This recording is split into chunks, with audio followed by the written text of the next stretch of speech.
जय हिंद। आज के इस वीडियो में हम लोग संस्कृत का सिलेबस देखने वाले हैं और साथ ही कुछ ही दिनों में ये जो संस्कृत का हम लोग का जो क्लास 10th का जो बिहार बोर्ड का जितने भी बिहार बोर्ड के बच्चे हैं वो संस्कृत को लेकर काफ़ी ज़्यादा वैरिड रखते हैं, डरे हुए रहते हैं।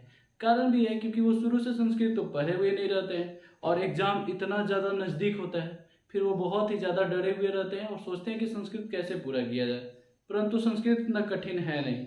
ठीक है, तो आज के इस वीडियो में हम लोग संस्कृत का जो बिहार बोर्ड क्लास 10th का संस्कृत है उसके टोटल सिलेबस के बारे में देखेंगे हम लोग, और उसके बाद जितने भी टॉपिक होंगे तो हम लोग आज पूरा का पूरा क्रैश कोर्स की तरह मतलब ये जो सिलेबस हम लोग देखेंगे उसके अनुसार जितने भी टॉपिक हैं बहुत ही आराम से अच्छे तरीक़ा से और उसका मतलब अध्ययन करेंगे और साथ ही मतलब इतने बेहतरीन तरीक़े से हम लोग अध्ययन करेंगे कि संस्कृत में 90+ मार्क्स लाना 100 आउट ऑफ 100 तो ये थोड़ा सा कठिन है लाना, बट 90+ 95+ भी हम लोग मार्क्स गेन कर सकते हैं।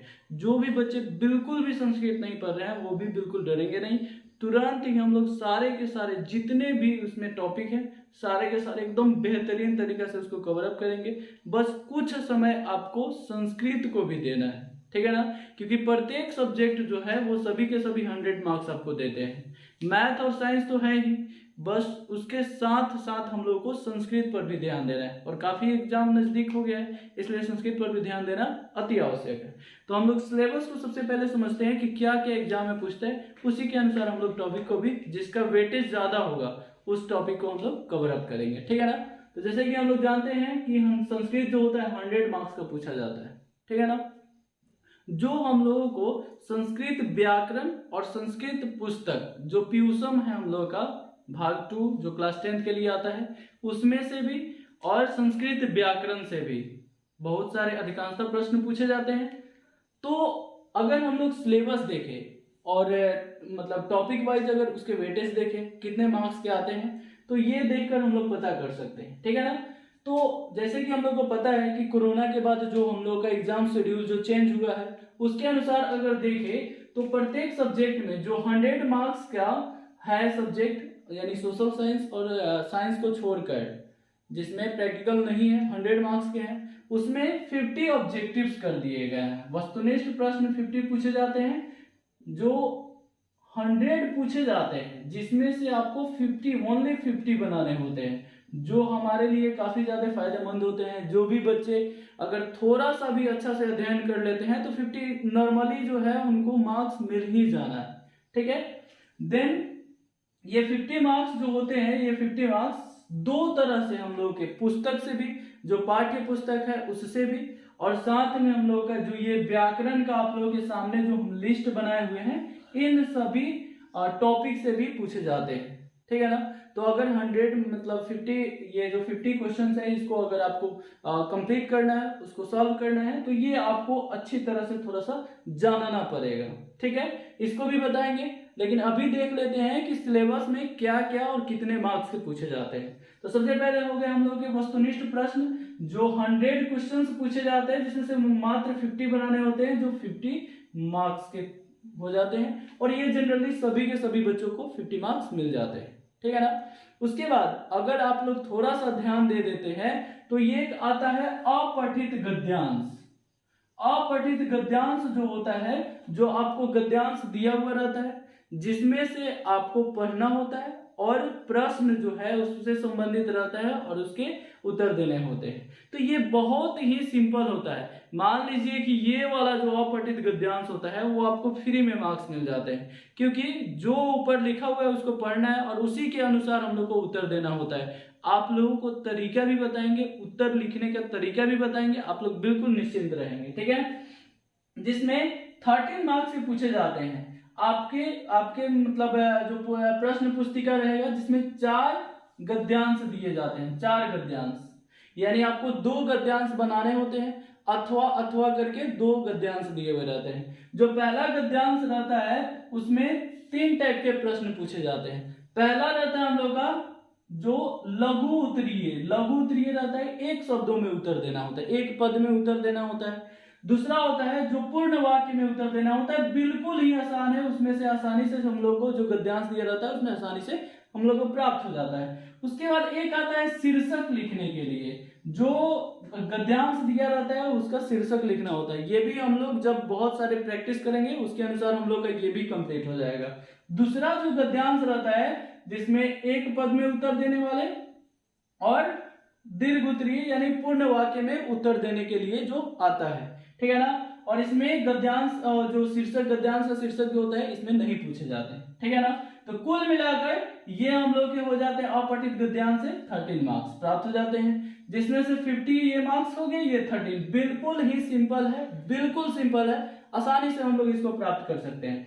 उसके बाद संस्कृत पत्र लेखन है। इसको आप अगर आपका अनुवाद संस्कृत अनुवाद बनाना जो है आपका सही तरह से अगर कंप्लीट है, नहीं कंप्लीट है तो बिल्कुल भी निश्चिंत रहना है। उसके लिए बिल्कुल एक वीडियो आप लोगों के लिए पूरा का पूरा संस्कृत जितने भी अनुवाद बनाने के तरीके होते हैं सारे के सारे हम लोग देखेंगे, ठीक है ना। यहाँ पर संस्कृत पत्र लेखन जो है बहुत ही आसान है, बस आपको अनुवाद आने चाहिए और एक दो संस्कृत पत्र लेखन हम लोग देखेंगे अच्छी तरह से और वो बिल्कुल कंप्लीट हो जाएगा। जिसमें से आपको एग्जाम में 2 प्रश्न पूछे जाते हैं पत्र लेखन के लिए, एक आवेदन पत्र होता है, दूसरा व्यवहारिक पत्र पूछता है। दोनों का हम लोग जम के प्रैक्टिस करेंगे और वो हम लोग का कंप्लीट हो जाएगा। और ये 8 मार्क्स जो आपको हम बताएंगे उसको लिख कर आ जाना है, ये भी 8 मार्क्स आपका। उसके बाद अनुच्छेद लेखन आता है। अनुच्छेद मीन्स होता है जो कोई भी विषय दे देगा आपको, 4 कोई भी विषय दे देगा, जैसे दीपावली हो गया, दशहरा हो गया, बसंत हो गया, पुस्तकालय हो गया, उपकार हो गया, किसी भी मतलब किसी भी विषय पर 7 वाक्य लिखने होते हैं और ये आपका प्रत्येक वाक्य 1 नंबर का होता है, तो ये 7 नंबर आपको प्राप्त हो जाते हैं इससे, ठीक है। उसके बाद आता है अनुवाद। अगर आपका अनुवाद सही है तो इसमें 10 अनुवाद दिए जाते हैं, जिसमें से 6 अनुवाद जो है वो आपको बनाने होते हैं। तो ये भी बहुत ही साधारण है, बहुत ही सिंपल होता है, ये भी आसानी से बन जाने वाला होता है, ठीक है ना। और भी हम लोग बहुत सारे बोर्ड मॉडल जो अनुवाद है उसको प्रैक्टिस करेंगे, ठीक है। उसके बाद लघु उत्तरीय प्रश्न पूछे जाते हैं जो पाठ्य पुस्तक से होते हैं, ठीक है ना। और इसका भी हम लोग को अच्छी तरह से प्रैक्टिस करना होगा और इसके प्रैक्टिस के लिए हम लोग को पाठ्य पुस्तक पढ़ना पड़ेगा और वो भी बिल्कुल तुरंत ही सारे के सारे आपके सिलेबस कंप्लीट हो जाएंगे। बहुत ही सिंपल है, आपके सारे के सारे पाठ्य पुस्तक भी हम बिल्कुल पढ़ाएंगे और उस पढ़ने के आधार पर ही जो प्रश्न दिए जाते हैं उसको आपको लिखना पड़ता है, ठीक है ना। तो ये सारा का सारा हम लोग का सिलेबस हो गया, जिसमें से 16 प्रश्न पूछे जाते हैं।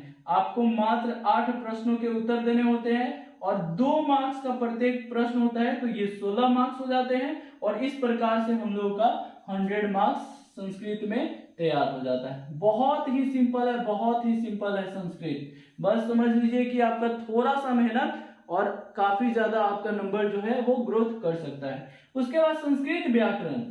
संस्कृत व्याकरण भी बहुत ही आवश्यक है, क्योंकि संस्कृत व्याकरण अगर अच्छे से कंप्लीट हो जाता है आपका तो संस्कृत पाठ्य पुस्तक पढ़ने के साथ साथ ये जितने भी टॉपिक हैं इसको समझने में भी काफी ज्यादा सहायता करता है। जैसे अनुवाद हो गया, अनुच्छेद हो गया, संस्कृत में पत्र लेखन हो गया, अपठित गद्यांश हो गया, इसको समझने में काफी ज्यादा सहायता करता है, ठीक है ना।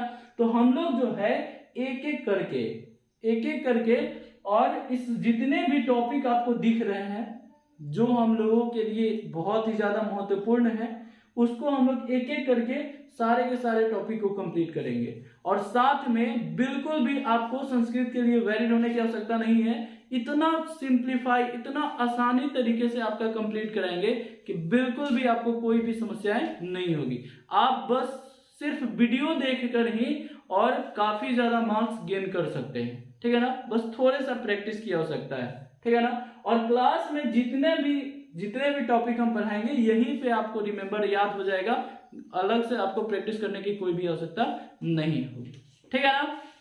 तो ये हम लोग का पूरा सिलेबस है, आप इसको नोट डाउन कर सकते हैं। और उसके बाद आने वाले लगातार वीडियो में प्रत्येक टॉपिक के बारे में हम लोग पूरे डिटेल से पढ़ेंगे, आसानी से पढ़ेंगे और काफी अच्छे से तैयार करेंगे हम लोग, ठीक है ना। और आप लोगों का सिर्फ और सिर्फ संस्कृत ही नहीं, इसके अलावा जितना भी आप लोगों का सिलेबस है फिजिक्स, केमिस्ट्री, बायोलॉजी, साइंस का हो गया, मैथमेटिक्स का हो गया, जो भी बुक में आपको प्रॉब्लम हो रहा है, जितने भी समस्याएं हैं आप कमेंट कीजिए, उससे रिलेटेड बिल्कुल सारे के सारे सब्जेक्ट पर वीडियो बनाया जाएगा, ठीक है ना। तो अच्छे से पढ़ाई कीजिए और काफी मेहनत कीजिए और अच्छे से तैयारी कीजिए एग्जाम का, क्योंकि एग्जाम बहुत ही ज्यादा नजदीक है और 10th का मार्क्स जो होता है काफी मायने रखता है। ये आपकी सफलता के लिए प्रथम सीढ़ी होता है, इसलिए आप इसमें काफी से अच्छा से पढ़ाई कीजिए ताकि आपको नॉलेज के साथ साथ और मार्क्स भी प्राप्त हो, ठीक है ना। तब तक के लिए जय हिंद।